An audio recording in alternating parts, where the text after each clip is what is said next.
Tere tulemast Skeptik.ee targaks saamise üritusele. Täna meil külas Harju Kõivugu ja ta tutvustab ennast oma teemat siis siit edasi ise. Aitäh! Tere õhtust, tere Volbri õhtust, austatud skeptikud.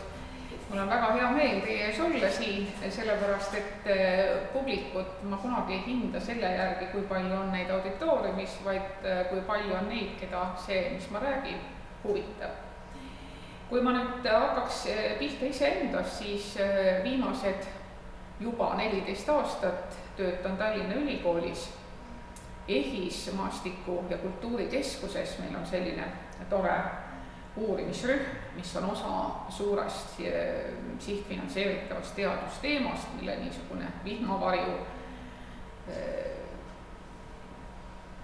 katus, vihmavari üle sõnaga katus on siis kultuuriteooria tippkeskus. Ja ise olen ma tegelenud väga erinevate valdkondadega, mis puudutavad muuhulgas ka inimeste uskumusi või mitteuskumusi, kas see on siis seotud rahvameditsiiniga või inimeste suhtumisega maastikesse, pühapaikadesse, ja töö on mind viinud ka väga erinevatesse ekspertnõukogudesse, kus aeg-ajalt kuuleb ka ühte-teist huvitavat, mis paneb elu üle tõsiselt järele mõtlema. Kui see ettepanek mulle tehti, et tulla skeptikutele rääkima, siis ma tegelikult olin natukene üllatunud sellepärast, et folklorist, etnoloog, kõik see valdkond, millega tegelevad nii-öelda vanemas keelepruugis niinimetatud rahvusteadlased, mahub ju mõiste alla humanitaaria või siis ka humanitaarteadused, et me tegeleme ju niisuguste valdkondadega, mida tegelikult ei ole nagu võimalik katseliselt kontrollida. See on puhas empiirika ja see on suhteliselt nii-öelda tõlgendamise küsimus, allikakriitika küsimus.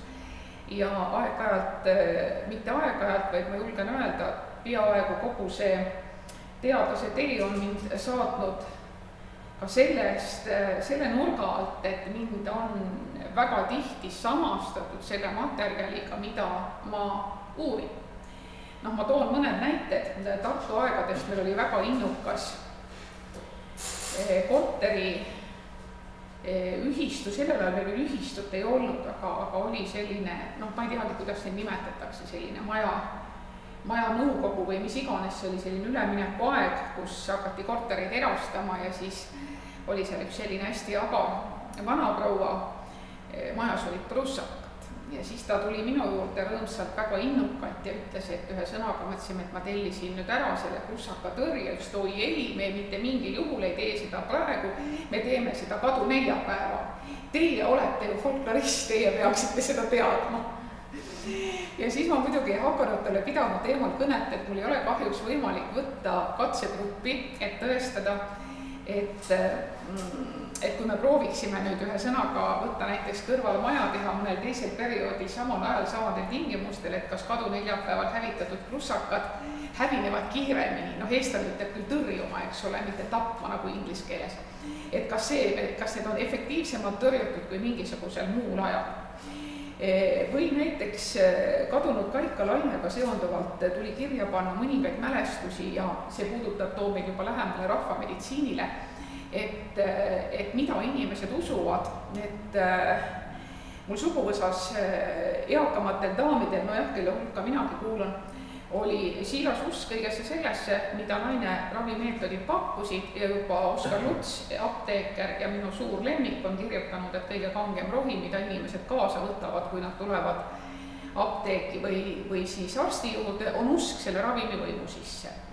Ja niimoodi siis Lõuna-Eesti ühes väikelinnas, vanaproua ta ei olnud, toona võib-olla oli vaatad minu vanunegi, aga tõi Laine käest rasva, mida oli siis kõigi rahvameditsiini reeglite kohaselt oli siis mõjutatud sõnadega ja seal tehtud kõik maagilised märgid, ikka selleks, et masinkirjutajad saaks oma põlgasid ja randmeid ja kõike määrida, võtaks ära lihaspinged, võtaks ära radikuliidivalud, mis kõik veel.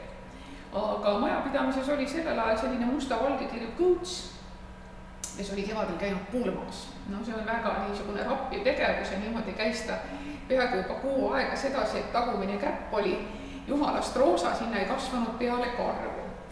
Aga kusagilt see kõutsi kõutsikene nuhkis välja kapi, kus hoitakse seda rasva, keeras selle rasva nii-öelda täies koguses endale keresse, limpsis vunsid puhtaks, keeras magama, enne imet ei läinud 2 nädalatki, kui kassikapa peale kasvasid karvad. Ja laine kuulsus kasvas kohutavalt, sest et kogu külapäev räägiti seda kui imet, kui uudist, et kujutage ette, eks ole, loom, kes ei mõtle, kes ei tunne, kes ei saa aru, kelleni võib-olla ei jõua kõik need maagilised sõnad, väljendid, mis kõik veel. Ja kujutage nüüd ette, eks ole, et ka temale mõjub see ravim ja nüüd marss nagu üks mees, eks ole, kõik siis seda ravimit ostma.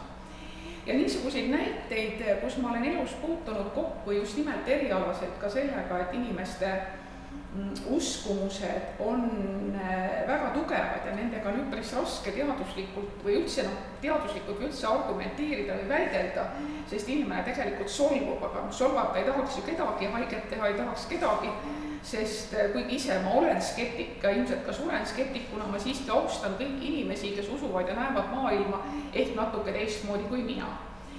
Ja ma võin tuua ka näiteks niisuguse näite, mõni aeg tagasi mul oli au kõnelda loodusteadlaste ees ja nemad, ma ei saanud oma lugu lõpetada, aga nemad hakkasid kohe naerma. Kui ma olin just nii-öelda poole peale jõudnud, ma vaatan, kuidas teiega läheb. Me teame, et maastikku hinnatakse väga erinevate meetoditega, tänapäeval on väga erinevaid vitsa- ja pendlimehi, hinnatakse, püütakse hinnata maa kiirgust ja võib-olla veel mingisuguseid energiaid.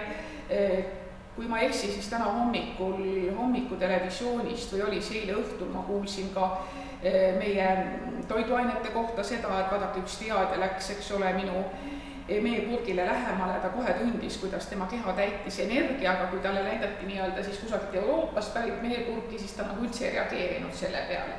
Mõõdetakse väga erinevaid energiaid ja vastavalt sellele, mida inimestel õnnestub siis looduses tajuda, tunda, mõõta, neid püütakse kuidagi väljendada. Ja nii siis tuleb härrasmees ja väidab, et vaat see koht on eriline, ta on mõõtnud, siin on kiirgus nii ja nii mitu angströmit. Ja mina ütlen, et nii, inimestel läksid silmad suureks, ma tänan teid. Ma suvatsesin öelda niimoodi, et jah, ma tõepoolest tean, et selline mõõtühik on olemas, ma arvan teada, mille mõõtmiseks seda kasutatakse, aga ma julgen sügavalt kahelda, kas selles mõõtühikus on võimalik mõõta seda kiirgust, mida nii-öelda kiirgab välja pinnase lõhedest. Mille peale kodanik vaatas mulle otsa täiesti tõsiselt ja ütles, teate kõigupuu, teie olete filoloog, teie ei saagi sellistest asjadest aru saada. No ja vaat sellistel kohtadel tekib nagu selline küsimus, et ühe sõnaga, et kas ja kuidas ma saan selle inimesega argumenteerida, sest kui me vaatame siin auditooriumi teises seinas olevaid treppe, et me kindlasti asu samade redelipulkadel, eks ole, et me oleme väga erinevad. Ja samamoodi on väga mitmesuguste muude pärimusega seotud valdkondadega, sealhulgas ka rahvameditsiiniga, millest ma tegelikult tahtsin rääkida, sest läinud aastal sai selline raamatukene valmis Igal hädal oma arst, igal tõvel ise tohter, sissevaade Eesti rahvameditsiini, kus ma siis püüdsin analüüsida läbi aja, millised on olnud inimeste või kuidas on läbi aja muutunud meditsiiniline mõtlemine ja miks ka tänapäeva ühiskonnas, kui me vaatame kas või näiteks väga erinevaid veebisaite, vestlusringe, samuti suhtumisi, olgu selleks siis vaktsineerimised, haiguste levikud, mis iganes, et kus ma tegelikult tajun, et hoolimata sellest, et meditsiinitehnika on väga oluliselt arenenud, et inimeste teadmised anatoomiast, füsioloogiast, samuti ka näiteks nakkushaigustest on sootuks paremad, kui võib-olla seda olid inimestel 200 aastat tagasi, siis hoolimata sellest on väga palju vanad uskumused jäänud samaks, et see on umbes nagu matemaatikas, et kui me või üldse reaalainetes, et kui me nii-öelda taandame üleliigsed muutajad, siis see põhivalem tegelikult jääb samaks. Ja see iseenesest on üsna huvitav. Kas sellel on olemas ka mingisugune nii-öelda teaduslik seletus? Ma ei oska arvata, ma ei ole ju tegelikult psühholoog, aga kui ma vaatan meditsiinilise mõtlemise ajalugu, ütleme kas või viimase 100 aasta jooksul ja tuletan meelde oma lapsepõlve, mida ma küll päris hästi ei mäleta, sest ma olin natuke liiga väike, 60-ndaid või pärastsõjaaegne periood, siis oli meeletu usk oli antibiootikumidesse ja tablettidesse. Meie lapsed kasvasime üles teadmises, et aastal 2000 me lendame kõik kuule, no me oleme tänapäeval lennanud igale poole, eks ole, ületantud tähenduses. Et tõenäoliselt meil toidetakse tablettidega, et kõik toidud on tuubis ja kõik haigused on maa pealt likvideeritud. Ühesõnaga, oli tõeline usk oli sellesse, et meditsiini areng, meditsiinitehnoloogia areng, ravimite areng, organismi uuringud viivad sisuliselt selleni, mida on kajastatud juba meie muinasjuttudes, kõige nii-öelda vanemates sellistes kunstilistes tekstides, kus üks teema on elu, vee ja igavese elu otsing. Nüüd on läinud mööda umbes 50 aastat tagasi ja minu meelest mõtlemises on toimunud teatav pööre. Üles on kasvanud põlvkonnad, kes tegelikult ei tea, mida tähendab, kui laps sureb leetritesse näiteks. Minu põlvkonnas, mina seda oma lapsena mäletan, ei ole nähtud selliseid haigusi veel, mis minu lapsepõlves olid tavalised ja mille kohta võib-olla me loeme juba vanemast kirjandusest, ütleme, mäletate, eks ole, Lutsul, kui käidi vaatamas, et kas tal on sählakid, et sählakid on väga külgehakkav haigus. Samas me märkame meediast, et inimesed reisivad riikidesse ja ei pea ennast vajalikuks vaktsineerida, aga toovad sealt kaasa väga erinevaid haigusi. Alles siin mõni päev tagasi oli uudislugu sellest, kuidas laps on toonud kaasa leetrid.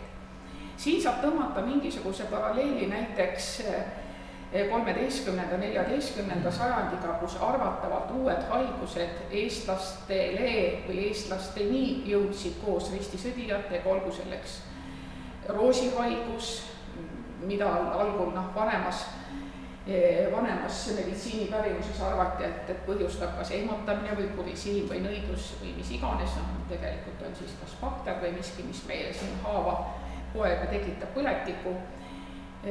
Või siis näiteks katkuhaigus kui mütoloogiline haigus, mis laastas, kui me loeme näiteks Kreutzwaldi tegemisi noore arstina, siis ta käis mitmeid kordi kooleraepideemiatega võitlemas, et sisuliselt need haigused on tänapäeva meie noorte jaoks ja noorte lapsevanemate jaoks on tegelikult tundmatud. Ja siin nagu meditsiinis üldse on nagu see valikute küsimus, vabandust, et vaieldamatult ei ole nii-öelda ükski ravim ei ole universaalne, sest meie organism on erinev, iga inimene on isiksus mitte ainult iseloomuomaduste poolest, vaid ka organismi ülesehitus on meil pisut erinev. Teine on see, et kahtlemata vaktsineerimine ja kaasaegsed vaktsiinid, nende üle otsustagu spetsialistid, aga siin on need valikud on nii-öelda suurema halva ja väiksema halva vahel, mis on nagu tahavad tegemist. Ja kuna see on meelest ära läinud, et sellised haigused meie ühiskonnas on olemas, siis tundub, et neid nagu ei olegi, et need on kuskile kadunud ja me ei tea nendest suht mitte midagi.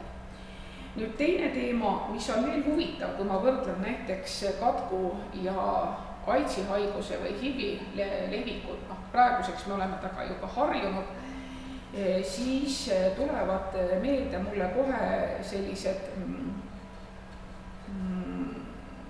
samad mallid või mudelid, nagu seda oli sajandeid tagasi, kus nii-öelda siis teatud haiguste kandjad isoleeriti väga erinevatel põhjustel ühiskonnast, nad said teatava märgi külge, nendega ei soovitud suhelda. Näiteks pidalitõbised olid, kes me ka Eesti kultuurist ja kirjandusest läbi käinud, väga valus teema.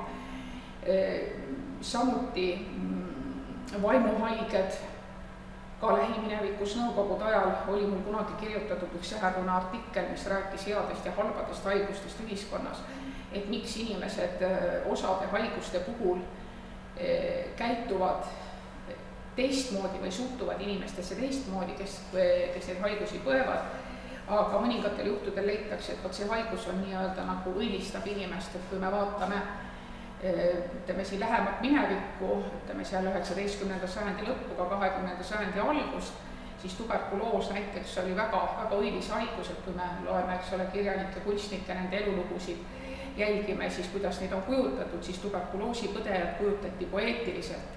Nüüd ma tean üsna mitmeid kolleege, võib-olla see ei ole ilus nii-öelda avalikkuse eest tagasi rääkida, aga kardetakse sõita ühissõidukites, sellepärast et ka tuberkuloos on haigus,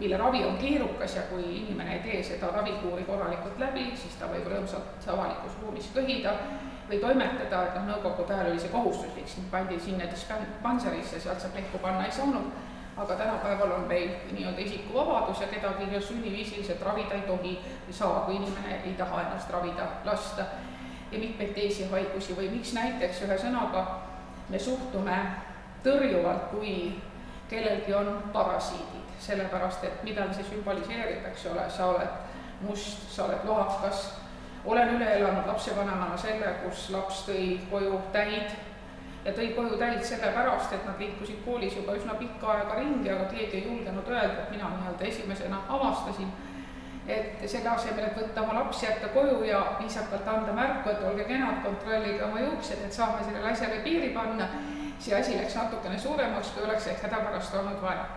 Samas näiteks, kui me ütleme tunnustavalt, eks ole, kirjutame, et inimene, kes teeb väga palju tööd, me ei noomi teda avalikult, et see infarkt või insult oleks võinud olemata jääda, kui sa oleks taibanud oma päevakava sättida tervislikult, kui sa oleks toitunud tervislikult ja võib-olla veel jälginud rohkem tervislikke eluviise, vaid me leiame, et see on kangelaslik. Või samas näiteks, kas ja kuidas me suhtume ühiskonnas vaimuhaigustesse, kas me aktsepteerime seda, kui inimese hing murdub või aktsepteerime rohkem ja tunneme kaasa inimesele, kes on murdnud käeluu.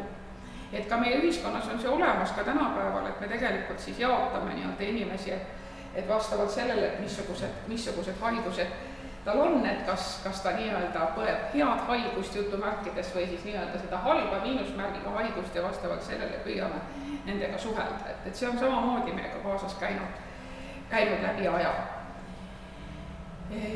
Nõndaks ja no vot, ja ühe sõnaga, kui ma nüüd püüan sinna tagasi tulla selle alguse juurde, siis mulle nagu tundubki, et meie praeguses ühiskonnas on toimunud teatav murrang, et unistused sellest, et meditsiini areng likvideerib kõik tervisega seotud probleemid, kõik haigused, et see paraku ei ole läinud täide, nii nagu seegi, et aastal 2000 lendame kõik kuule, meil on seal suviled ja käime seal puhkamas, vaid me pistame tegelikult rinde väga erinevate tõbedega ja sageli tajume, et mitmedki tabletid, jogud, süstid, meditsiinitehnika ei kingi meile igavest elu ja haigused jäävad meid saatma. Ja nüüd tundub, et 20.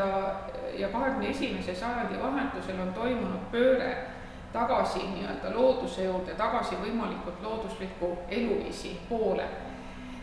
Väga suure tähelepanu all on ravimtaimed. Ravimtaimede antakse välja väga erinevaid ravimtaimede raamatuid, kogumikke, mõned on rohkem teaduslikud, mõned on natukene vähem. Mul on hea meel siin reklaamida ühel või teisel viisil oma klassivend Ain Raali ravimtaimede raamatuid ja käsitlusi. Need on kirjutatud farmatseudi seisukohalt, aga nad ei jäta ka välja niisugust pärimuslikku teavet. Ja mille poolest mulle Ain Raali raamatud meeldivad, skeptik nagu ma olen, on just nimelt see, et ta käsitleb ravimtaimi ka selle nurga alt, millised ravimtaimed milliste haiguste puhul ei sobi või on koguni vastunäidustatud. Et rahva hulgas on levinud arusaamad, et kõik taimed sobivad ohjeldamatus koguses kõigile. Aga tegelikult see päriselt niimoodi ei ole. Ja see, et ravimtaimed või ravimtaimede abil püütakse nagu lahendada ka väga erinevaid terviseprobleeme, siis ma olen sattunud sellistele huvitavatele diskussioonidele ja mõnikord saanud endale ka niisuguse miinusmärgi külge, sa tuled jälle siia ja rikud kõik ära. Et oli selline arutelu sotsiaalmeedias mõni aeg tagasi, kui keegi riputas üles hommikul sellise teate, et tõeliselt vähekas taim on kortsleht. Ja mina, skeptik ja paha inimene nagu ma olen, vaatasin sinna ja ütlesin, mida tema siis oskab. no tema tõstab minu enesetunnet, mõelge vaid ühe sõnaga. Ma hommikul pesin oma nägu kortslehe teega, ma tunnen ennast kohe palju paremini, mõtlesin, et see on väga tore, aga et mis imesid ta oskab teha, kui ta on tõeliselt vähekas taim, et näiteks kas ta suudab kasvatada asemele mingisuguse organi või ta aitab mingite tõsiste ravimihaiguste vastu, no näiteks marutõve vastu meil siiamaani rohtu ju tegelikult ei ole, me saame ainult vaktsineerida. Et mida ta siis tegelikult nagu teha oskab ja selle vastus oli nagu väga lihtne, sa tuled siia ja rikud kõik ära. Vaat see on tegelikult oli nagu probleem selles, et kui mulle öeldakse, et see on tõeliselt vähekas taim, siis tõenäoliselt ma eeldan, et see ei ole lihtsalt niisugune ülespuhutud sõnakasutus, vaid ma eeldan, et on avastatud mingisugused omadused ja ta tõepoolest suudab aidata niisuguste tõbede korras, mis ütleme ka tänapäeva ühiskonnas, mille ravimine on tegelikult äärmiselt kulukas, mis puhul võib-olla meedikutel ei ole niisuguseid väga häid lahendusi, kuidas seda teha ja sinna paika see jäi. Ja sedasi või ma julgen öelda, et väga paljud inimesed on kahtlemata ravimtaime usku ja kindlasti meil on kõigil oma ravimtaimed, minul on ka ravimtaime usk ja ma olen selles suhtes natukene ka nii-öelda kaldu, mina näiteks usun saialille, ma arvan, et saialille tarvitada ravimiks igasuguses olukorras, iga haiguse puhul, kas tinktuurina, salvina või teena. Et mulle tundub, et see sobib mulle, järelikult on ta hea, aga ma siiski ei kujuta ennast ette, näiteks moodustamaks mingisugust sellist kogukonda, kelle vapil on saialill ja kes lähevad nii-öelda läbi linna ja demonstreerivad ja kuulutavad, et saialill päästab maailma, tarvitage seda kõiki ohjeldamatult ja kui palju. Et on ravimtaimed. Samas on teine teema, on rahvaarstid. Olen ka ühe sellise monograafia moodi raamatukese kirjutanud oma sünnikandi Hardla kihelkonna rahvaarstide dünastiast ja rahvameditsiini uurimisega jõudsin sinna maale, et 1920-ndatel, 30-ndatel, see on siis peaaegu 100 aastat tagasi, oli Eestis olemas ja hakati koguma siis teavet Eestis tegutsevate rahvaarstide kohta. Ja see on väga huvitav andmebaas, millega ma olen tutvunud, mida ma olen läbi töötanud. Ja lisaks sellele, et selles niisuguses teabekogus või andmebaasis või rahvaarstide registris, kuidas me iganes seda kui nimetaks, on ära toodud siis inimeste nimed, siis me saame teada, et milliseid rahvaarste on olnud, kui palju on mehi, kui palju on naisi. Ei saaks öelda, et naisi oleks silma torkavalt või rohkem, need on üsna võrdsed, kui vanad nad on, kus nad tegutsevad, millistes Eesti piirkondades on rahvaarste rohkem, ja kuidas ühesõnaga see suhtestub nii-öelda tolleaegse diplomeeritud tohtrite kättesaamisega või ühesõnaga selle võimalusega diplomeeritud tohtri juurde minna, aga samuti ka millised on need haigused, millega nende arstide juurde pöörduti. Näiteks tollel ajal muuseas joonistub väga selgelt välja, et üks teema, mis on väga aktuaalne, on abordi teema. Et käiakse siis, on siis teada siis aborditegijad, aga lisaks ka muud väga erinevad haigused. Aga kui me liigume nüüd 100 aastat tagasi Eesti ühiskonda, siis tegelikult ega me päris täpselt ei tea, kui palju meil on Eestis inimesi, keda me võiksime siis tinglikult nimetada kui rahvaarste. Minu meelest alles täna hommikulgi Postimehest ma leidsin kuulutuse, et üks sensitiiv tervendaja võtab vastu, mõtlesin, et see on peaaegu nagu 2-in-1, et kumb ta siis on, kas sensitiiv või tervendaja ja mis vahe neil on, aga vaat siin hakkab jälle see skeptik, eks ole, et hakkab natuke nagu norima. Et me tegelikult ei tea, kui palju neid on, kes nad on, mis haridusega nad on, mis taustaga nad on, üksikud nendest aeg-ajalt ületavad meediakünnis ja neid eksponeeritakse kas siis nii-öelda natukene kollakavõitu meedias või nad on siis saanud endale ruumi erinevates ajakirjades, mis tegelevad nii-öelda alternatiivmeditsiiniga. Aga samuti me ei tea ka, meil ei ole ka päris põhjalikku ülevaadet sellest, mis põhjustel inimesed nende juurde pöörduvad. Teadlasena ma võin nii-öelda enam-vähem pakkuda välja mingisuguse osa, miks inimesed pöörduvad tänapäeval.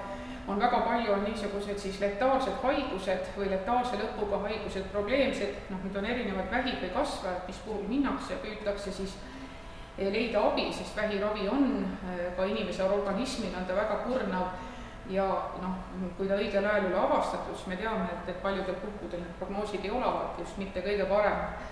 Et millised põhjused on veel või kas on kuidagi seotud inimese maailmavaate muutusega, et kelle juurde ta tegelikult läheb. ja siin tekib selline nagu minu jaoks ka see küsimus, et noh, kuna meil on etisepõhine teaduse arvestamine, siis põhimõtteliselt see tegevus tänapäeva Eesti kriteeriumide kohaselt nagu teadusuuringute alla ei lähe. Nii nagu ei lähe väga palju teadusega populariseerivat tegevust, ei lähe teaduse alla, mul ei ole kasulik seda teha. Ka see raamat, mis ma kirjutasin, on teaduse mõttes täiesti nii-öelda mõttetu raamat, ta annab suhteliselt väikese nii-öelda klassifikaatori selles süsteemis. Aga kui me ei tegele teaduse populariseerimisega heal tasemel, siis on öeldud, et loodus tühja kohta ei salli. Ja seda märgata ka Eestis mitmel pool, olgu see seotud siis maastikuuuringutega, kus sageli aeg-ajalt tundub, et teadlane pigem hoiab nagu isegi natukene kõrvale, aga samamoodi meil ei ole nagu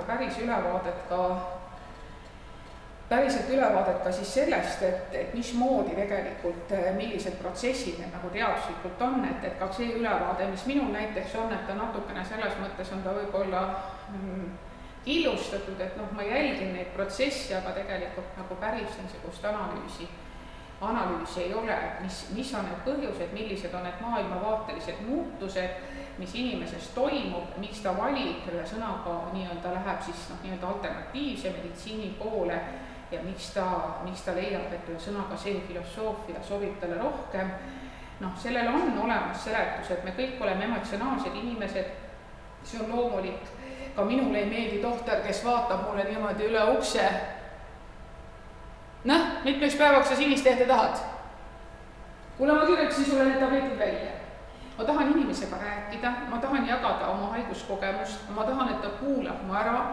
Ja ühesõnaga ka see, kuidas ma oma haigust kirjeldan, mida ma tunnen, mida tunnevad minu lähikondsed. Et tegelikult see nagu jääb tänapäeva niisugusest meditsiini argipraktikast välja või ühesõnaga seda on vähe, on võimalik inimesel kogeda ja loomulikult on meie tänases kiires maailmas kadunud ära ka mitmesugused ravipraktikad, mis olid tunnuslikud traditsioonilistele ühiskondadele, kus tõepoolest tervendamisrituaalist võttis osa kogu inimese nii-öelda see perekond, tema lähemad inimesed. Tänapäeval, kui sa jääd haigeks, sa jääd üksinda.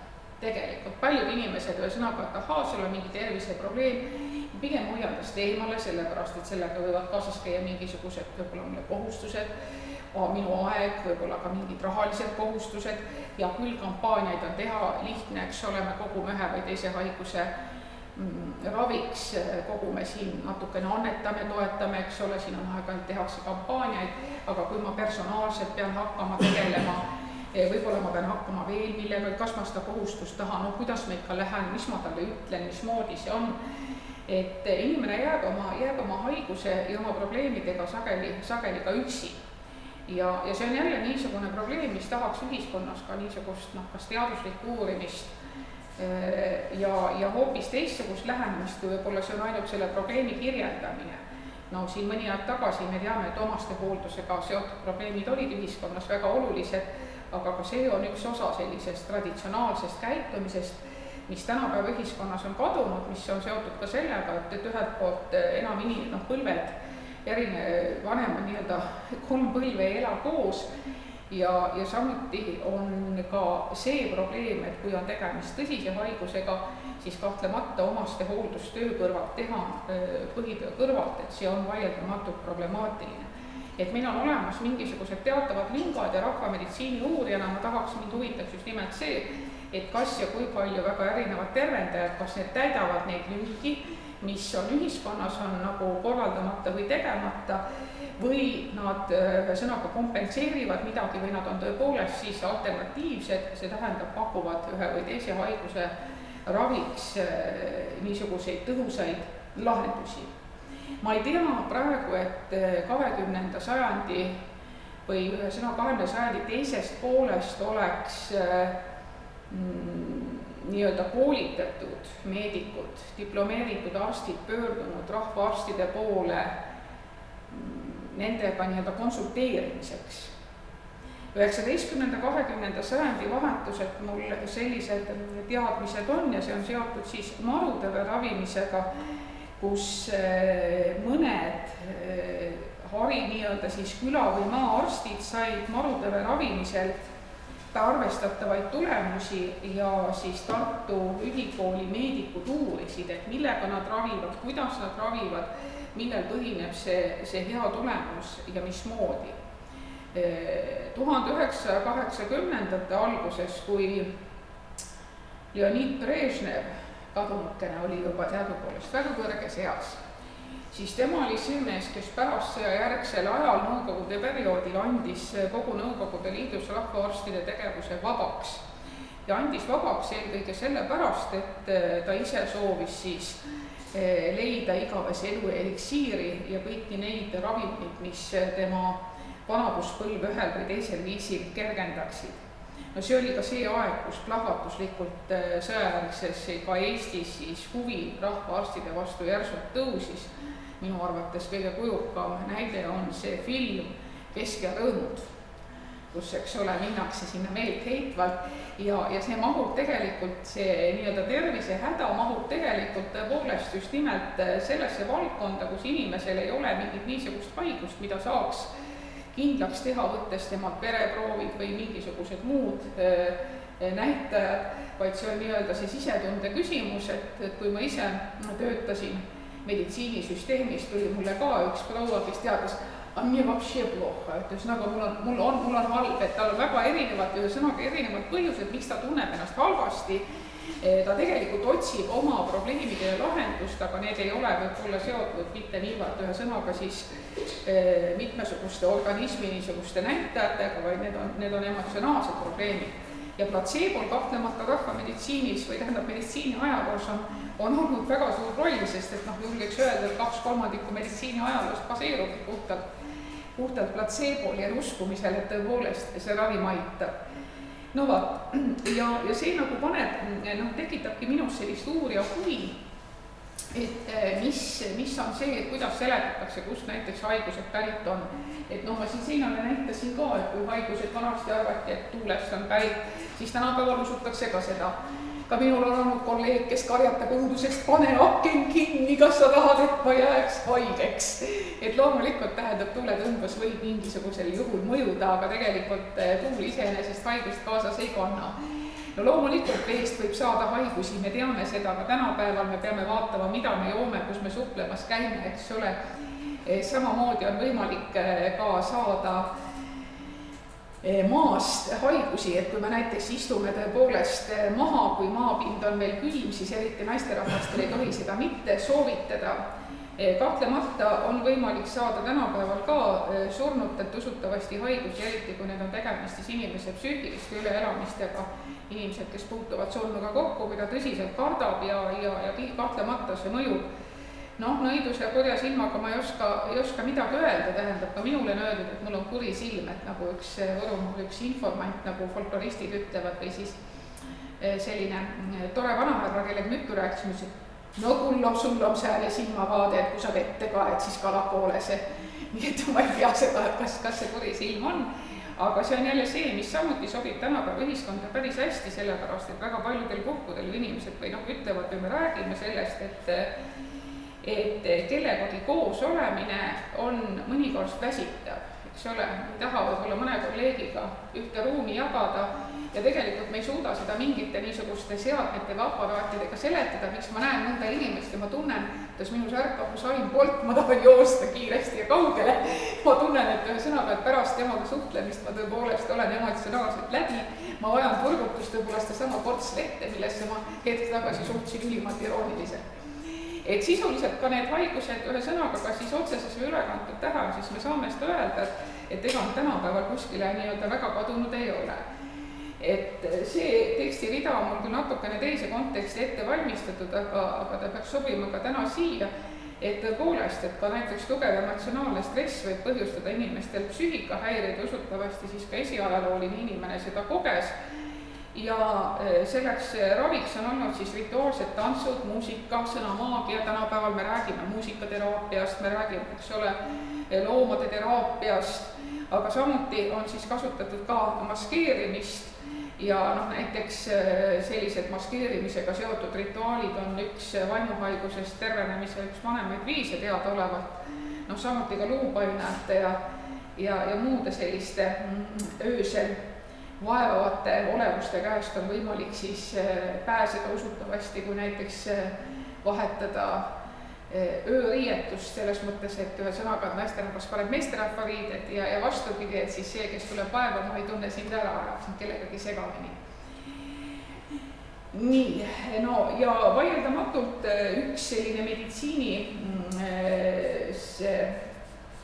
pärimusmeditsiinis, rahvameditsiinis, etnomeditsiinis, kuidas me teda ka nimetaks, on siis šamaan, kelleks on võimalik olnud olla siis kas ka naisterahvad või mehed ja šamaanide üheks peamiseks rolliks on olnudki siis inimeste tervendamine, nendele siis kaotsi läinud hinge tagasi toomine, usutavasti haigusi põhjustas siis kehast magamise ajal lahkunud hing. Ja šamanistlikud tervendamisrituaalid on ka tänapäeval väga aktuaalsed, ka Eestis viiakse läbi siis vastavaid koolitusi ja praktikaid. Kuidas keegi sellest aru saab, on väga erinev, nõukogude ajal, kui te teate ja mäletate, siis šamaane peeti ise haigeteks ja neid klassifitseeriti nõukogude ilmavaate, ateistliku ilmavaate kontekstis ju vaimuhaigeteks ja paigutati ise vastavatesse raviasutustesse. Nii, nõndaks.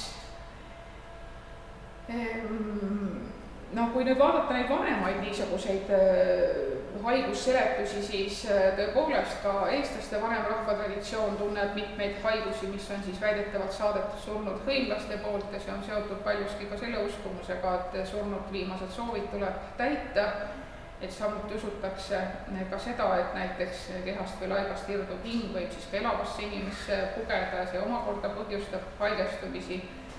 Ja öeldakse, et kui on siis selline koolihaigus, et inimene on siis kahvatu, võtab kaalus alla, väga mitmesugused niisugused märgid, mis ka tänapäeval võiks öelda, et peaks juhtima tähelepanu, et tasuks minna arsti juurde ja järele uurida, mis siis tegelikult viga on, et surmatõbi või surnute poolt saadetud haigused on täiesti olnud olemas. Et mida tasub kindlasti meeles pidada meditsiiniga tegeldes ja üldse rahvapärimusega tegeldes, et teadusmaailm klassifitseerib näiteks ka haigusi, sümptomeid, aga ka mitmeid muid usundilisi ilminguid natukene teistel alustel, kui seda tehakse nii-öelda rahvaomases meditsiinipraktikas. Ehk nagu kui mul üliõpilased käisid Tartu aegadel rahvameditsiini kursusi kuulamas, siis nad ütlesid, et kui ma küsisin, miks te siia tulete, et see põhineb pärimuslikel tekstidel ja pärimusmeditsiinil, siis nad ütlevad, et aga ma jumala pärast tahan teada, mis tal siis viga on, kui ta tuleb minu juurde ja ütleb, et mul kaelasooned valutavad või mul on rinnad haiged, mis tal siis tegelikult viga on. Et ka sõnaga see, kuidas inimene kirjeldab oma haigust, et see ei vasta siis sageli nii-öelda nende inimeste teadmistele, kes on õppinud meditsiini, et siin on samuti tekib ka see selline erinevate suhtlustasandite küsimus, et kui tohter kõneleb ainult terminite keeles, koolitatud meditsiini keeles, siis inimene, kes nii-öelda rahvapäraselt tuleb ja seletab oma haigust, et nad ei pruugi nii-öelda siis üksteisest aru saada, et kuna ma siin olen juba üsna palju rääkinud, et siis võib tekkida samasugune kultuurikonflikt, nagu tekkis kunagi aastaid tagasi Võrumaal minu lapsepõlves, kus linnast tuli velsker ja kui siis võrukeelne traktorist hakkas talle seletama, et kae mul õdakus oma kõik käe oma koolnud ja õkvalt juusk mööda käsi nagu kusikuklase. Ja see vaene velsker läks siis ja küsis nii-öelda selle võrukeelse, ma ei tea, kas ta sanitar või keegi, kes oskab, et ma sain peaaegu kõigest aru, mis ta ütles, aga sellest ma aru ei saanud, kuidas tal kusikuklasse jookseb.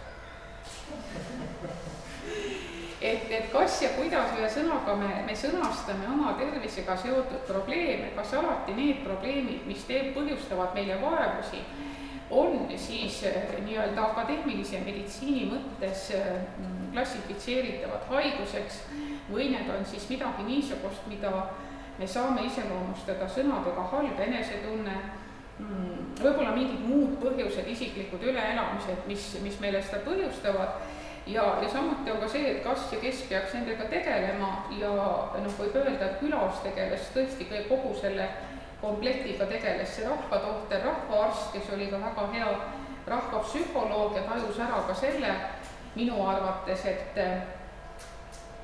kas inimene talle valetab või valeta, et sealt on pärit nagu ka niisugused pärimuslikud tekstid, et sa ei saa rahvaarstile öelda, et sa ei ole ristitud, ta tunneb ju ära, kui sa ei ole ristitud või kuidas ta seda teab, et mina kui skeptik ütlen, et tegelikult ta ei tea seda, kas ma olen ristitud ja mis ma tegin, aga ta tabab ära, et ma ei ole aus.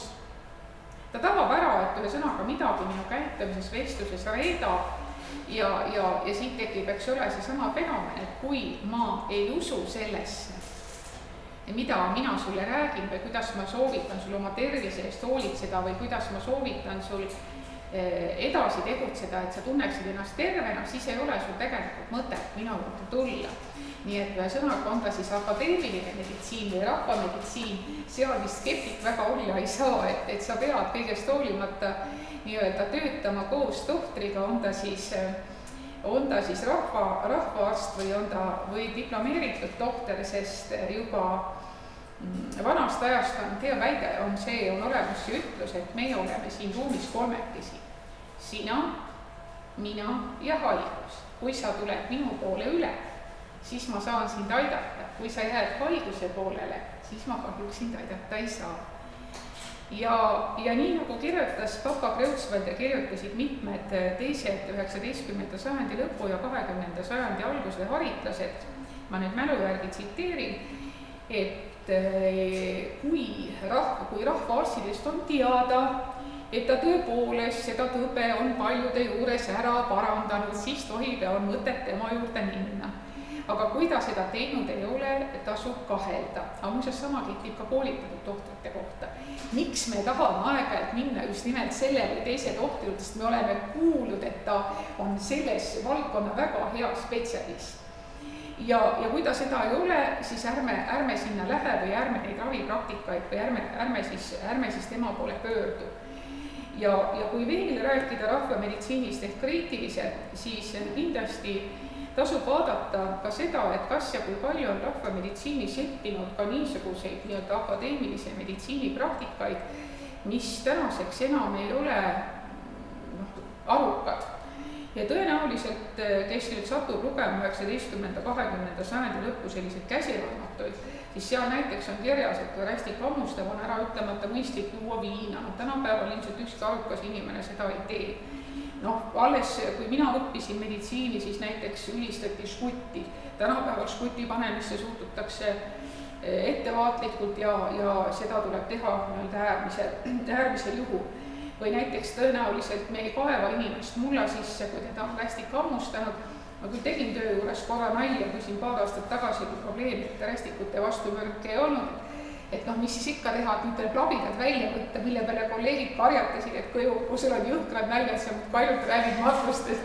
Ma ütlesin, et ei, ma ei taha mitte kedagi matta, aga vana rahvapärane praktika ütleb seda, et see nüüd tuleb päevata siis nii-öelda mulla sisse, et muld väidetavalt imeb selle mürgi endasse. Ma olin ise ka pannud herilase hammusse peal külmasavi ja aitab küll päris hästi, võtab kiheluse ära. Et mis on nagu hästi oluline ka üldse kogu selle meditsiini pärimusega seonduvalt, on tõepoolest selline skeptiline ja kergelt kriitiline suhtumine. Et ei ole koolimeditsiin ideaalne ja ei ole samuti ka rahvameditsiin ideaalne.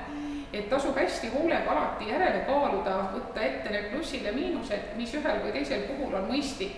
Ei ole mõistlik tormata apteeki ja kühveldada iga väiksema häda puhul tablette, vaid tõepoolest on mõistlik võtta juua raviteed, tekk üle pea ja korralikult välja hilistada ja võib-olla on homme natuke parem või kui tunda, et keha on väsinud, et võib-olla võtta see aeg ja püüda puhata, aga samas ka kindlasti arutada tõsisemastel puhkudel ka oma raviarstiga läbi ja võib-olla kui see ei õnnestu, siis leida see tohter, kellega on võimalik kaaluda erinevaid võimalusi, mis puhul ikkagi on arukas ja mõistlik pöörduda diplomeeritud tohtri poole ja mis puhul on arukas ja mõistlik pöörduda rahvatohtri poole.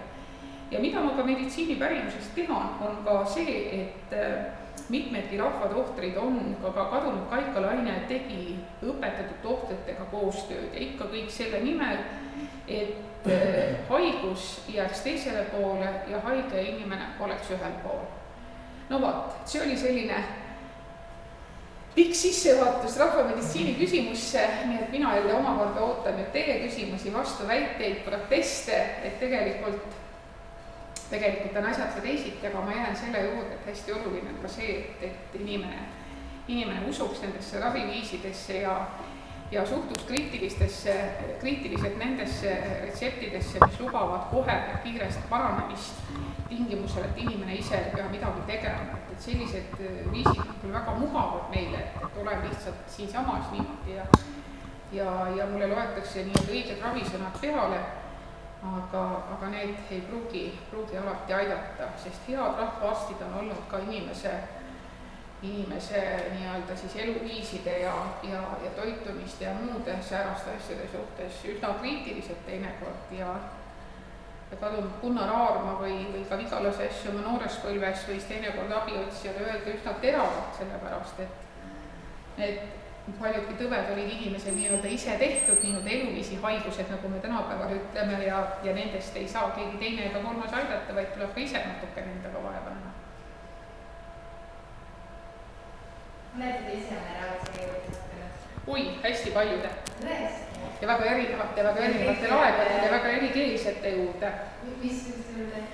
Näiteks soome-ugri rahvaste väga erinevate rahvaarstide juurde ja seda 90-ndatel, kui mul oli nii-öelda siis marilaste, mordolaste, udmurtide juurde asja ja see oli see aeg, kus ka Venemaal hakati väga põhjalikult või kas just väga põhjalikult, aga ühesõnaga tekkis huvi rahvaarstide tegevuse vastu, paljusid näidati neid ka televisioonis, no põhimõtteliselt toimus nagu sama protsess, mis meil Eestis.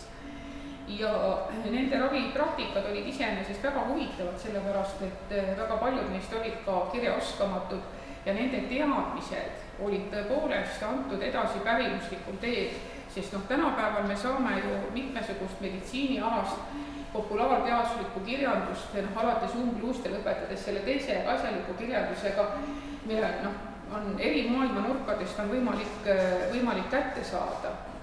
Aga sellised usul, kristlikul religioonil, õigeusul ja samuti siis sellistel põlistel traditsioonidel põhinevad oskused olid iseenesest väga huvitavad ja oli tore leida või põnev oli leida teadlasena ka sellist ühisosa, mis on nagu meie meditsiini pärimusest teada, mis on nende oma, missugused on need sellised psühhoteraapilised seansid. Igal kodanikul folkloristil, kui see uurib rahvameditsiini, peab olema ka alati ka haigust ette näidata, mida saab lasta ravida, seda ma olen ka rõõmsalt teinud.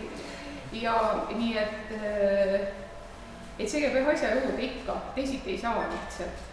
Aga kas te olete siis abi saanud ka? No kuidas ei ole ja kuidas veel, eks ole. Ma olen saanud kindlasti veendumust sellesse, et tõepoolest see usk on hästi oluline. Terve, no sõltub, eks ma ikka usun, aga ma püüan hoida, tähendab, mida ma kindlasti olen püüdnud, ma püüan nagu oma uskumised hoida sellest uurimusest või sellist teadlase rollist natukene eemal. Ma julgen öelda, et ka ma ise olen kogenud midagi niisugust, mida võib-olla võiks paigutada üleloomuliku alla, sest mis on ime või üleloomulik on, eks ole, omadus või oskus, mida mul endal ei ole, millest ma aru ei saa, eks ole, või mida ma ei oska seletada selles keeles, mida ma kõnelen ja nende teadmistega, mis mul on. Nii et ma täiesti hindan näiteks väga kõrgelt väga erinevate ravisalvide traditsioonilisi keetjaid, mis tõepoolest looduslikest vahenditest väga erinevaid haavasalve keedavad. Ma väga kõrgelt hindan väga erinevaid masseerijaid, ma väga kõrgelt hindan kõike seda, mis käib saunateraapia juurde ja vaieldamatult ma hindan ka neid inimesi, kes tegelikult suudavad ka suhteliselt probleemse haige panna uskuma, et elu on võimalik ja haigusest on võimalik vabaneda, selle haigusega on võimalik toime tulla, selle haigusega on võimalik elada. See on väga suur oskus tegelikult. ühesõnaga sisendada inimesele optimismi, et sul on optimism isegi võib-olla kohatu sõna, see tuletab mulle alati meelde nõukogude aega, just hurraa optimism, et kõik on okei, kõik on väga hästi. Aga just nimelt seda oskust õppida koos oma haigusega elama ja toime tulema ka sellisel puhul, kui tegelikult on ilmselge, et meie meditsiin ei suuda teha nii-öelda imesid.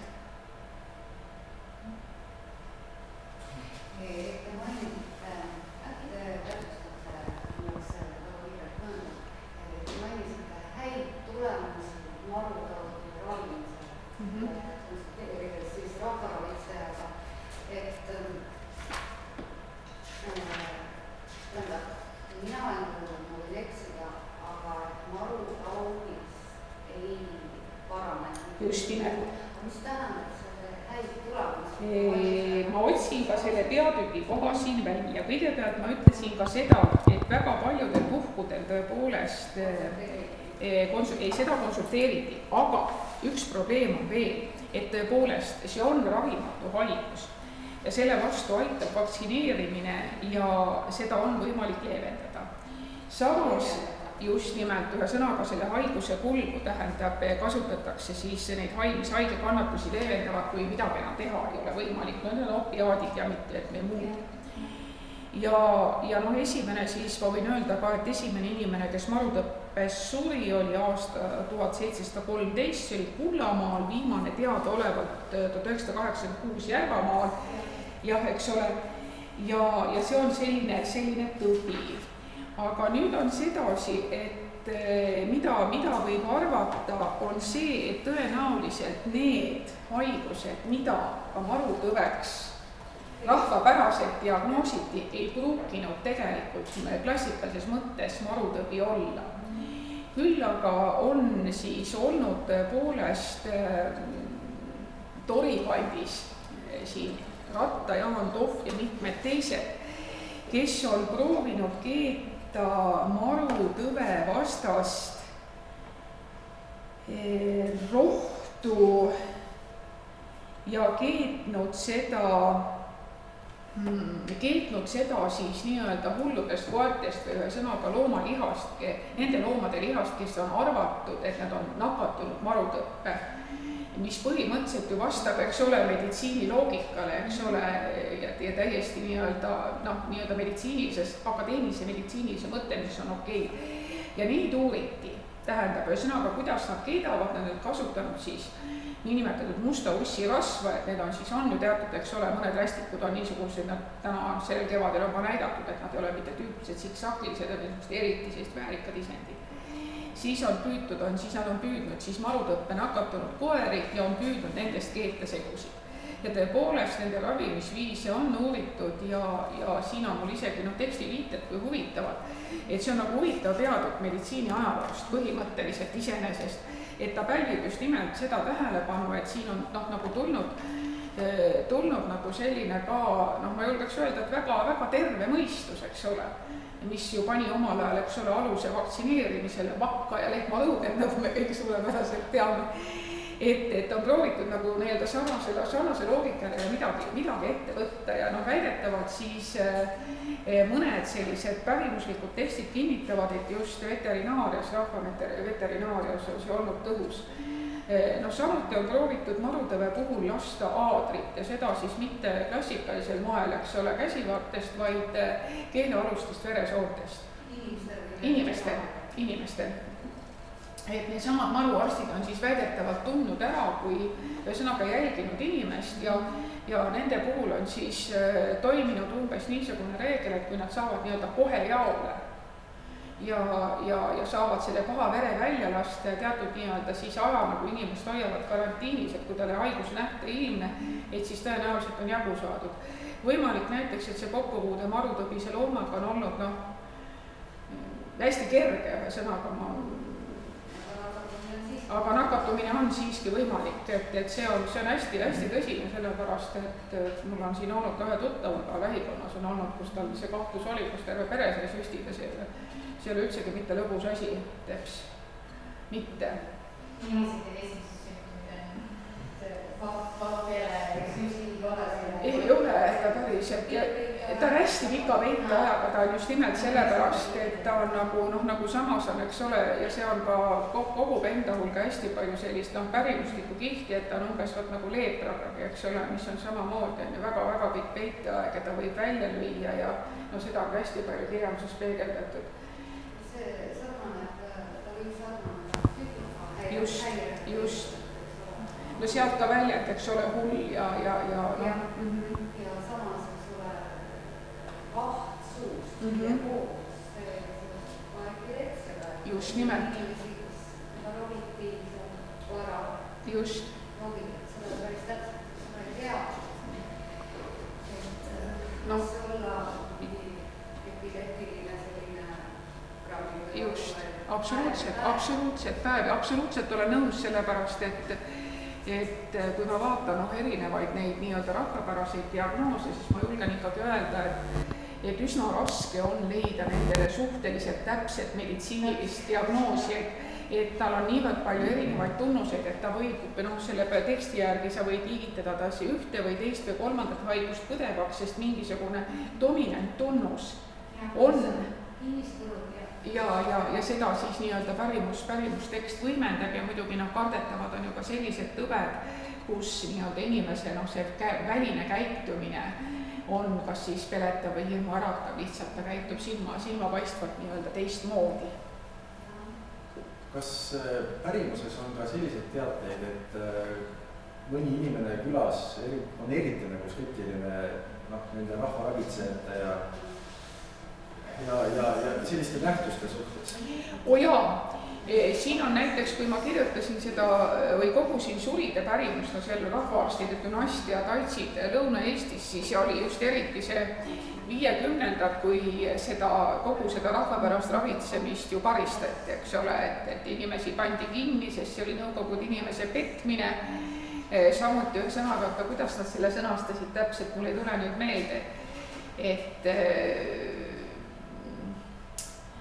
et ühesõnaga praktiseerimine ilma vastava dokumendi olemasoluta ja siis on mul üks hästi tore lugu selle kohta, kuidas siis üks skeptik teatab ühele selle dünastia esindajale, kes oli üks igavene lõuapoolik, natukene napsimees, natukene naljamees, natukene ka naistemees, aga kindlasti väga tark ja terane mees ja hästi palju lugenud mees. Ja see nõukogude meelne vend siis oli talle teatanud, et kuule tead, et see mõistab persetki arsti. Otse heas võrukeeles, aga sellele ütlejale tulnud parasjagu pärast seda paise kannikale ja ta ei jäänud midagi muud üle, kui lentsi minna ja see tagumine pool panna laua peale ja öelda, et kusjuures oligi see, et ta öeldi, et kui sul sinna midagi kasvab selle koha peale, et tule siis minu juurde. Ja ühesõnaga ironiseeriti, et on küll neid skeptikuid ja neid on olnud varasematel aegadel ja on ka tänapäeval, minu meelest kõige paremini seda teemat käsitleb, ma muuseas näitan üliõpilastele seda, kas te mäletate seda multifilmi Välek Vibulane, kõrgel kotka koopas elas, eks ole, skeptik löödi ju kogukonnast välja, olgem ausad, eks ole, pisike poisina aga suutis seda, mida ei suutnud täiskasvanud, ta mõtles välja sellise erilise noole ja seal on sõnaga näha, kuidas see šamaani usundiline või selline usulise liidri roll ju kohe hoobilt, eks ole, puruneb. Et absoluutselt on ja näiteks samamoodi ju Kaika Laine oli viimastel eluaastatel või ütleme siis meedia ja kõikide muutuste tuules oli üsna eksponeeritud, aga ega siis koha peal temasse sugugi nii palju ei usutud, ta lihtsalt oli elutark vana naine, kes tundis ravimtaimi ja kes esindas tegelikult just eriti linnainimeste jaoks seda nii-öelda kaduma läinud kultuuri, et vaat seesama kultuuriline pööre, et me tahame tagasi minna loodusesse, aga me tegelikult ei oska siin päris hästi toimetada ja sellepärast siis väga erinevad liidrid hakkavad meile õpetama, mida me seal tohime teha või ei tohi.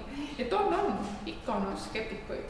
Kas need Kreutzwald, kes need arstid olid, kes omal ajal rahva seas ringi liikusid, et kas nemad nagu ka neid uskumusi nagu puudutasid ja rahvast nagu mõistusele kutsusid? Jaa, Kreutzwaldi kodutohtris on üsna palju ja tähendab, ma isegi võin siit võib-olla ma vaatan, kas ma leian mõne väga hea tsitaadi leheküljed, ma vaatan, et võtame lauluraamatust,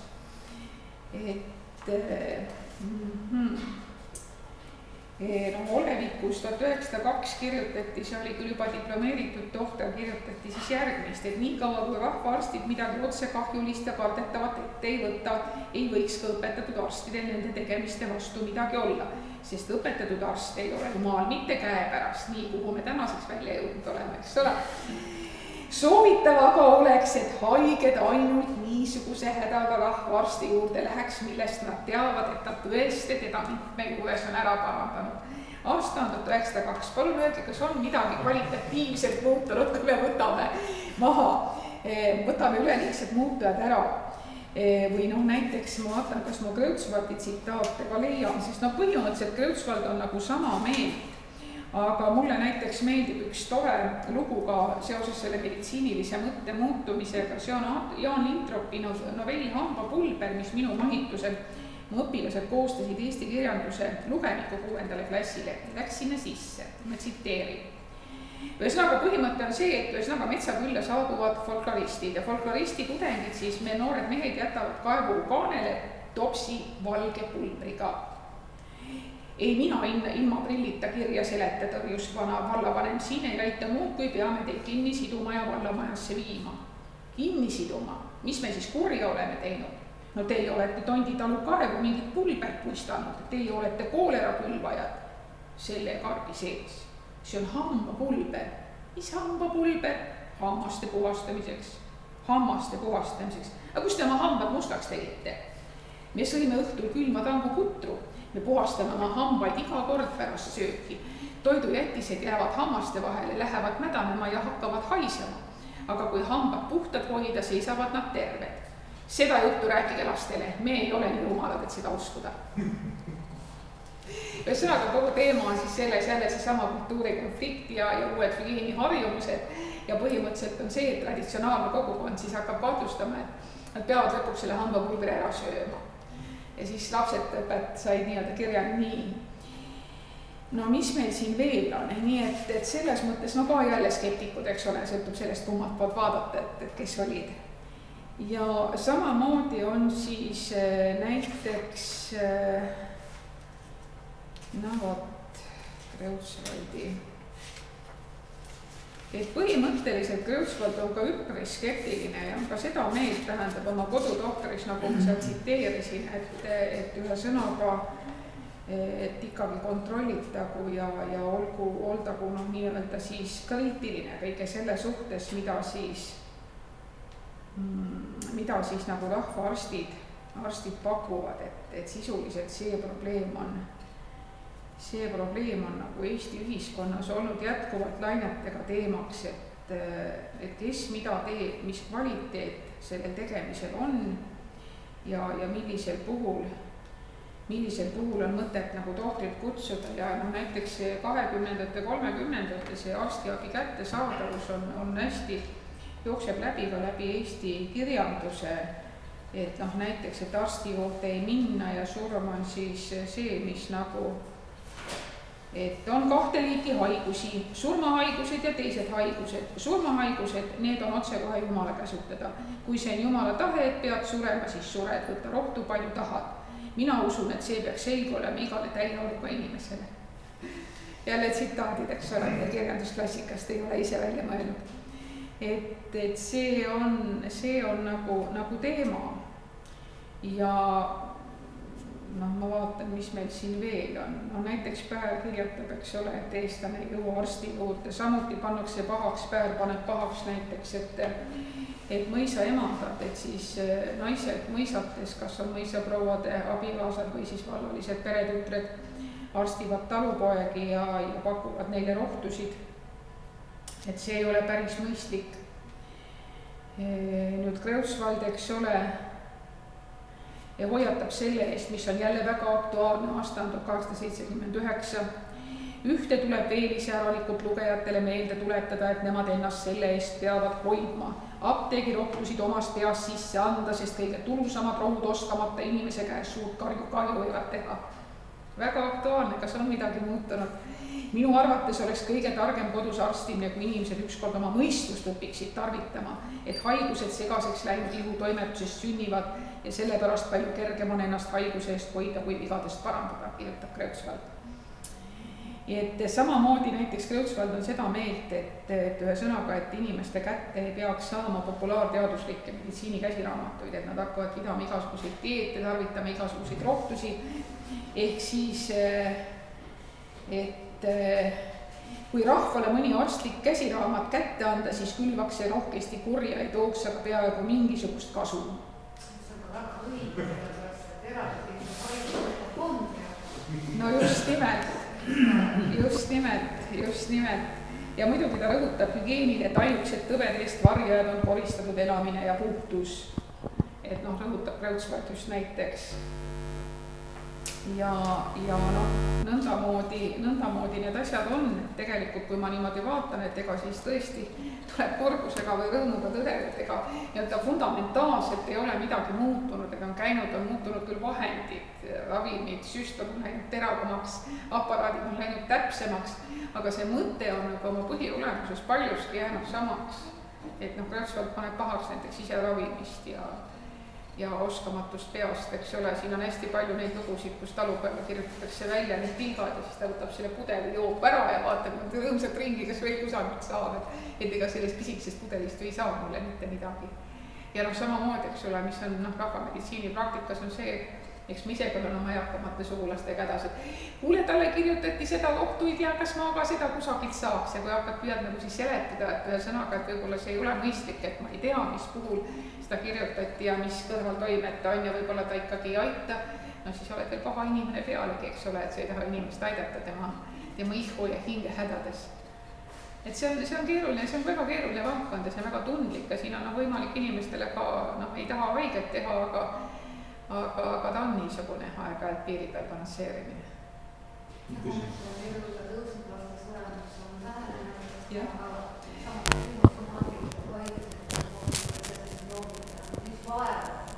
Vaevad just nimelt.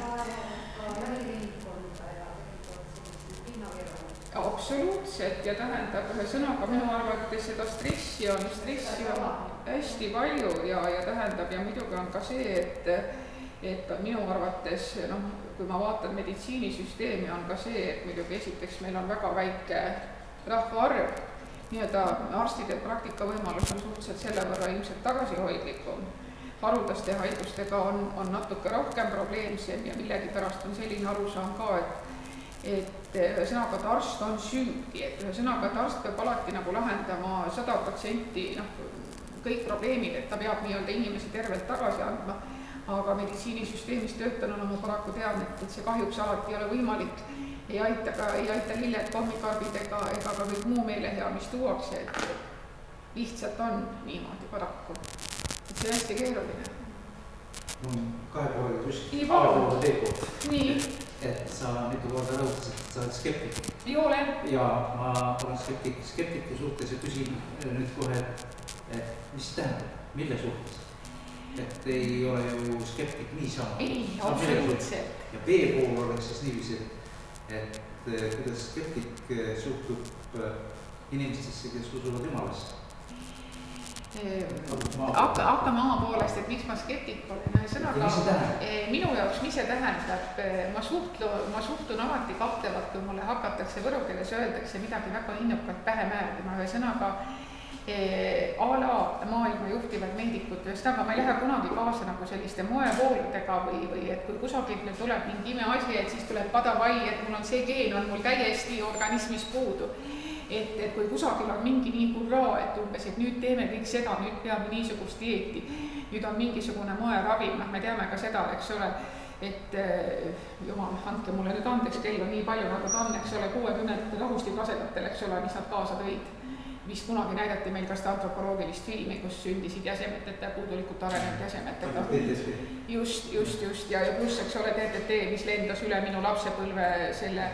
Aga samas ühesõnaga, kui on mingid niisugused ühesõnaga universaalsed asjad, mis sobivad kõigile, ühesõnaga, kui keegi hakkab mulle väga innukalt nii-öelda midagi pähe määrima või veenma, siis ma tõmbun otse kohe kaitseasendisse, võib-olla see ei ole isegi õige sõna, aga seal on minul välja see skeptik, et kui miski on nii hea, mis sobib kõigile, lahendab pauksid minu probleemid, siis järelikult sõnaga tuleb suhtida. Nimetad seda siis skeptikuks endas?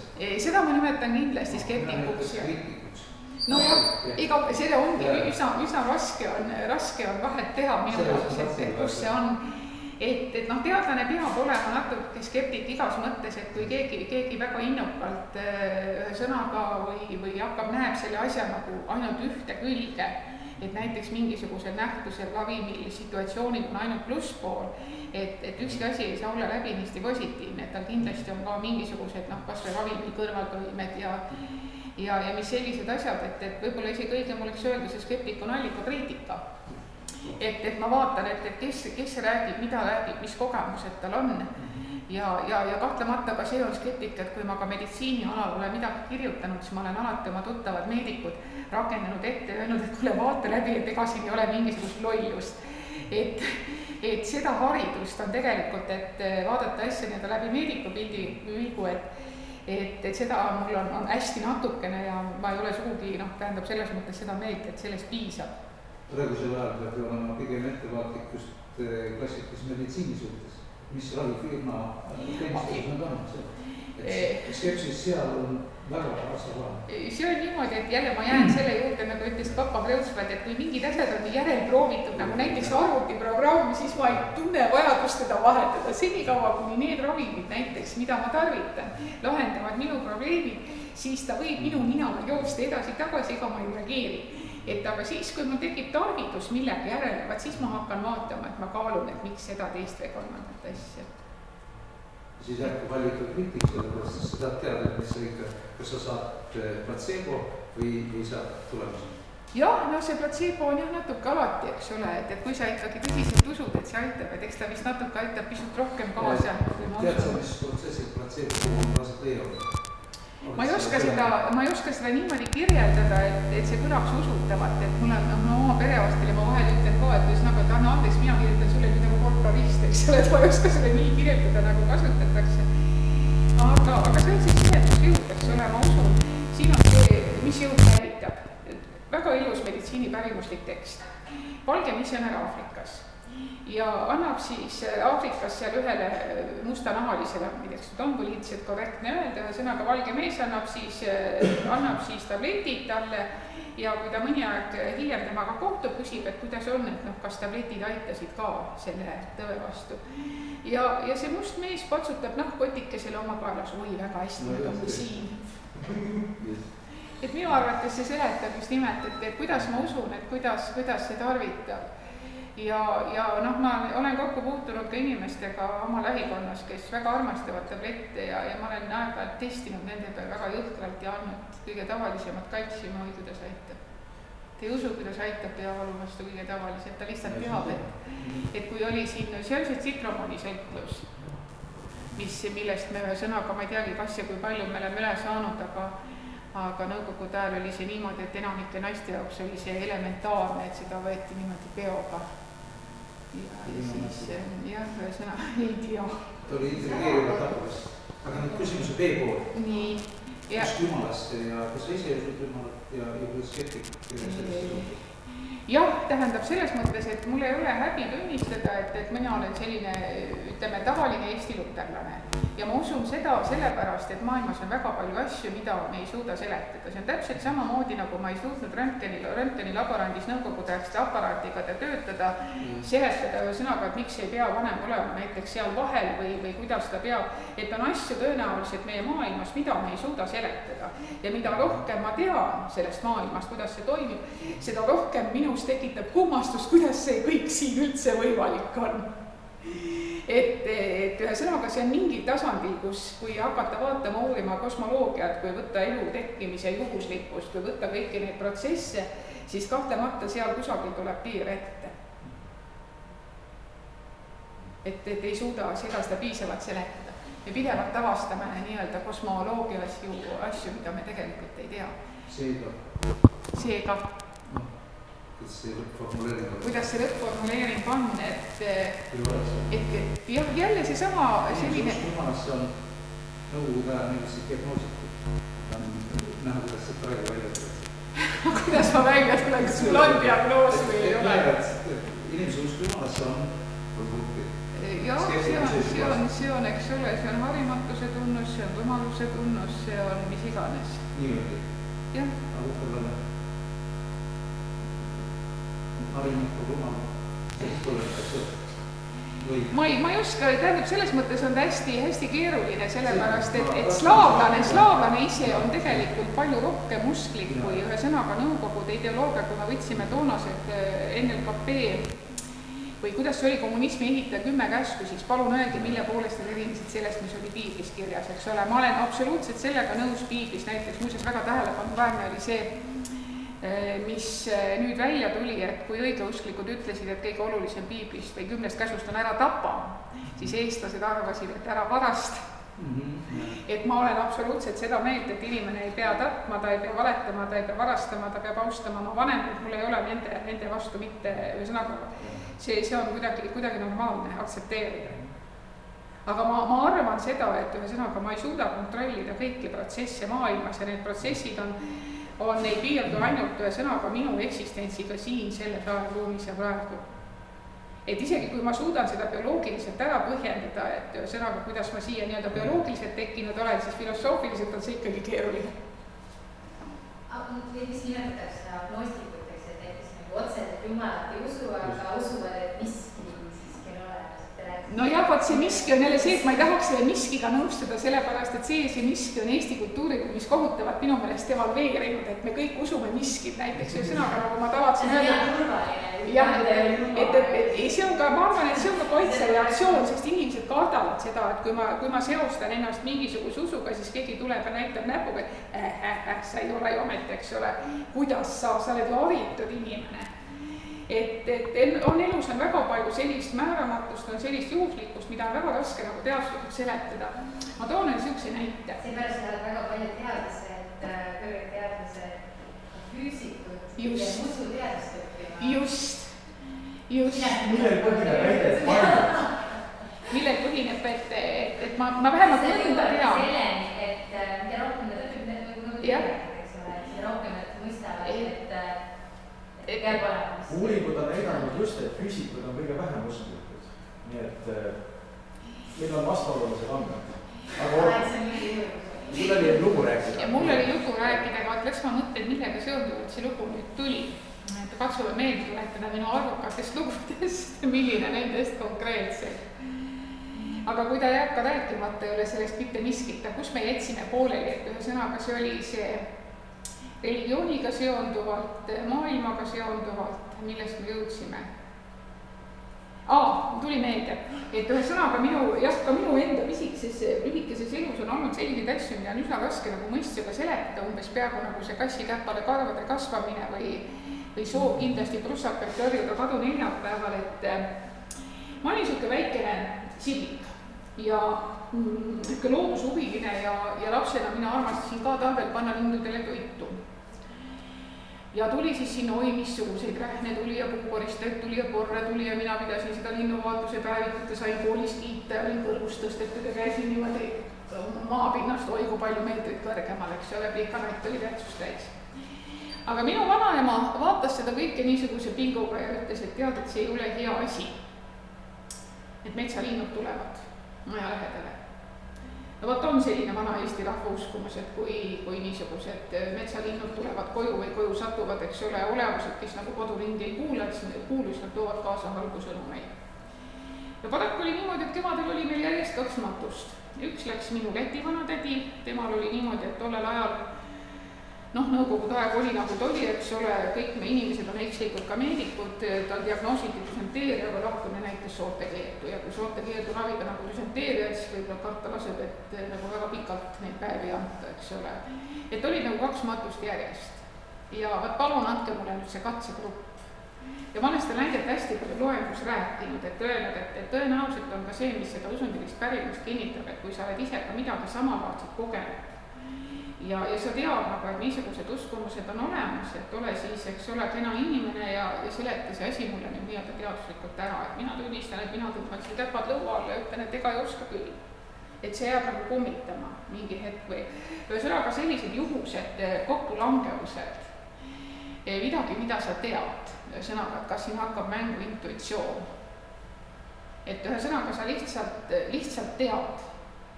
Ja siis läheb mööda mingisugune hetk ja täpselt niimoodi läheb. Ja katsu siis võtta mingid aparaadid või seda ei ole võimalik nagu teha, meie käsutuses olevate nii-öelda teaduslike meetoditega kontrollida. Selle kohta see eromeetria seal ei päde.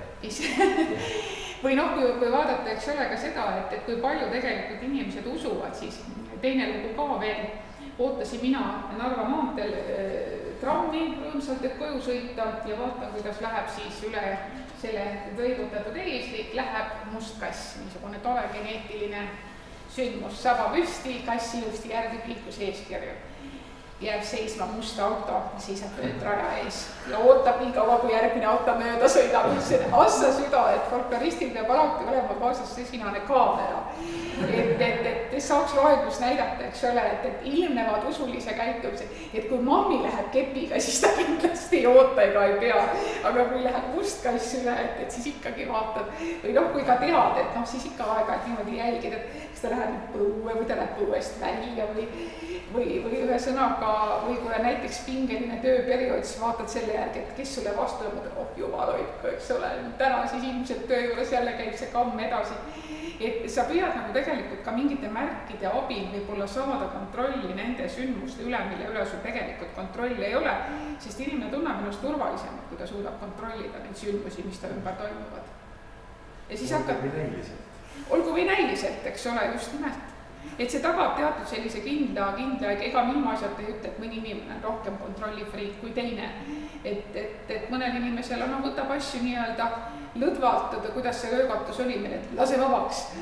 Aga teine inimene tahab kontrollida, ta tahab väga täpselt teada, ta tunneb ennast hästi, tal peab olema kellaajal. Mul on ka selliseid kolleege, et ühe sõnaga kõik peab käima niimoodi väga täpselt, kui ta sealt satub segadusse, ta ei suuda sujuvalt nii-öelda ümber lülituda. Jube keeruline. Aga põnev, jah, just nimelt. No vaat, ma olen kõiki surnuks rääkinud, mida oligi karta. Päris elavaks. Täna oleks lõpuküsimus endalt poolt, et Eesti folkloristidele millised uurimissuunad ja valdkonnad sa väikselt välja soovitaks? Millised uurimissuunad? Kus on praegu kõik põnev? Me ei jõua kõik, ma küsiks su käest, kas sa Kaspirovski perioodi tead, kas sa Rasputini sündroomi tead, kas sa tead palju Eesti ütleme, avaliku elu tipptegijatest salaja käivad meeldud juures, kindlasti tead, eks ole. Millal sa avaldad? Või soovitad sa sinna Utkardiväge peale? Jah, see on jälle niimoodi, et eks ole, et see on kahe otsaga, et ega see on, kui tekib selline sobiv hetk, et sõnaga, et töölaual mul ka endal on sellist materjali, mille kohta ma julgen öelda, et ma olen käitud nagu minu üks kassidest, kes niimoodi jõuluajal varastas präänikuid ja kandis need endale kõhu alla, ega ta ei söönud, aga need olid tema enda omad.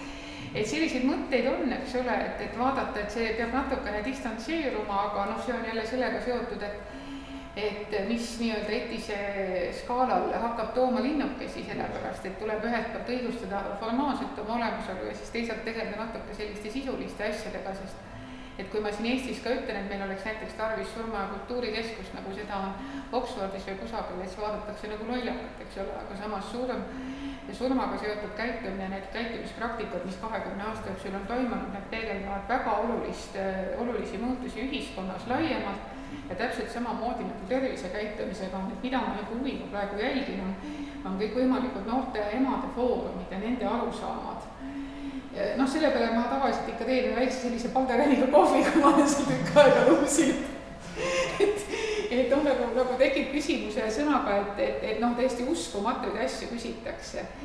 Olgu see puudutagu seksuaalkäitumist, laste tervishoidu, siis tekib küsimus, et minu jaoks on see meeletu vastuolu, et ühelt poolt on meil jube kõrged niisugused PISA-testid, me oleme väga haritud, me oleme väga edumeelsed ja sealt teiselt poolt tekib selline tunne, et sõnaga, et nagu inimeste lugemus ja mis asi see on, kas nad ei oska nagu seoseid luua või mis on see, mida peaks õpetama, et inimene ei tunneks ennast abitult. Ma olen korteriühistu juhatuses ja mul oli siin hiljuti selline kõne. Sõnaga alajaam linnaosas on läbi, seda ikka aeg-ajalt juhtub, kogu linnaosa on pime. Ta alustasin füüsikaliste naljadega, lõpetan ka.